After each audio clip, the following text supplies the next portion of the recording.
natin ma-determine yung hakbang natin. Para bang walang direksyon ang ating paglakad, ang buhay, ay may kulang po.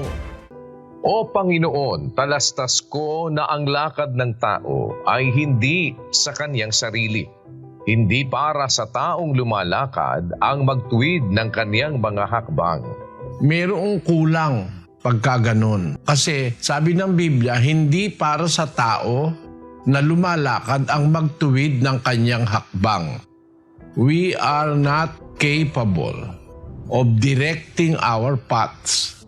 Merong isang maaaring makapangyarihang makapag-direct o makapagtuwid. 16 ng Kawikaan ang sabi po, Ang puso ng tao ay kumakatha ng kanyang lakad, ngunit ang Panginoon ang nagtutuwid ng kanyang mga hakbang. may kaaway ang Diyos. Hindi natin kaya yung kaaway ng Diyos kasi malakas yun eh. Si Satanas, powerful siya. Pero kung kasama natin ang Diyos, madadaig natin yung panggugulo ni Satanas, yung mga negative thinking, yung mga kawalan ng tiwala, yung mga kawalan ng direksyon sa buhay.